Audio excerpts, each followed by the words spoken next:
रायगड जिल्ह्यातील नवीन अपडेट जाणून घेण्यासाठी आपले रायगड या यूट्यूब चॅनलला लाईक करा, शेअर करा आणि सबस्क्राईब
क्रमांक 7च्या या बहिणींचा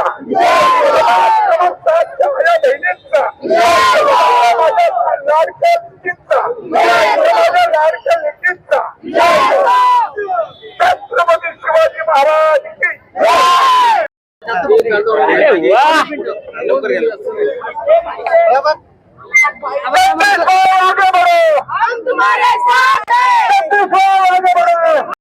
काय सांगाल, कसा प्रतिसाद लागतोय? आपण त्याचे साक्षीदार आहात. काही जनतेने आता निवडणूक हातामध्ये घेतलेले आहेत. आम्ही फक्त चेहरे आहोत. जनता ही निवडणूक लढवणार आहे आणि जनतेचा उत्तम प्रतिसाद बघितला. खरोखर म्हणजे जनतेचे हे ऋण आमच्यावर आहेत आणि जनता स्वतः रस्त्यावर उतरलेली आहे. गेल्या 8 वर्षामध्ये सत्ताधाऱ्यांनी जे त्यांचं अपयश आहे, कुठलंही काम केलेलं नाही. फक्त निवडणूक आली म्हणून रस्ते चकाचक केले. याच्या पलीकडे ठेकेदारांच्या व्यतिरिक्त कुठलाही यांचा अजेंडा नाही. पाण्याचा प्रश्न नाही, म्हणजे जल प्रदूषण असेल, वायू प्रदूषण असेल, मालमत्ता कर असेल, असे अनेक प्रश्न, शाळांच्या आरटीईचे ऍडमिशन्स असतील, नशाबंदी असेल, प्लास्टिक बंदी असेल, या सगळ्या ठिकाणी या सत्ताधाऱ्यांचं अपयश आहे. आणि आता हे अपयश जर झाकून काढायचं असेल तर या नागरिकांनी आता ही निवडणूक हातामध्ये घेतलेली आहे आणि फक्त निमित्त मात्र आम्ही आहोत. आणि त्याच्यामुळे या जनतेचे मानावर तेवढे आभार कमीच आहेत. प्रचार रॅली काढलेली आहे, मोठ्या संख्येने महिला असतील, ज्येष्ठ नागरिक असतील, पुरुष या रॅलीमध्ये सहभागी झालेले आहेत. काय विश्वास वाटतो? त्या जनतेला एक विश्वास आहे का जे आम्ही उमेदवार दिलेले आहेत हे दिलेला शब्द पाळणार आहेत.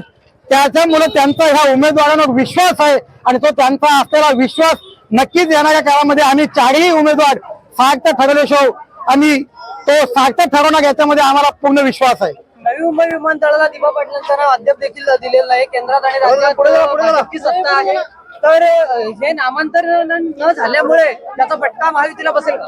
100% ज्या दिवशी महाविकास आघाडी सरकार सत्तेवरून पाय उतार झाली त्याच दिवसापासून भाजपचे सगळे बोल घेवडे पाठीमागे आलेले आहेत आणि दिबांचा नावाचा वापर करून जी आंदोलनं केली, भूमिपुत्रांना इथं रस्त्यावर आणले, परंतु त्याच भूमिपुत्रांना आता त्यांनी रस्त्यावर आणून सोडलेलं आहे आणि आता भूमिपुत्रांमध्ये यांच्याविषयी तीव्र नाराजी आहे आणि नक्कीच त्याचा तोटा त्यांना सहन करावा लागेल. आपण कोणते असे विशेष मुद्दे आहेत जे घेऊन या निवडणुकीत उतरला आहात? सर्वप्रथम मालमत्ता कर, प्रॉपर्टी कार्ड, पाणी, जल प्रदूषण, वायू प्रदूषण, अवजड वाहने, नशा, जे ड्रग्स, आज नवीन पिढी ड्रग्सच्या आहारी चाललेली आहे, प्लास्टिकचा सगळाच वापर चाललेला आहे.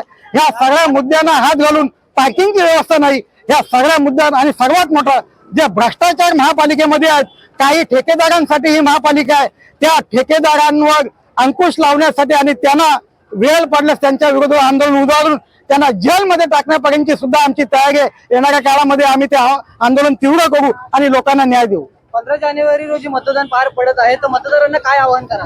मतदारांना एवढंच आवाहन करेन की जी लोक फक्त निवडणुकीच्या काळात रस्त्यावर येतात, ऑफिस उघडतात, तुम्हाला काहीतरी लालच आमिष देतात, त्या थोड्याशा आमिषाला बली न पडता डॉक्टर बाबासाहेबांच्या संविधानाने तुम्हाला जो एकमताचा अधिकार दिलेला आहे, आपलं मत विकू नका. कारण अंबानी अदानीलाही एकमत आहे आणि माझ्या सामान्य कुटुंबाच्या कार्यकर्त्याला पण एकच मत आहे. आपलं बहुमोल मत विकू नका.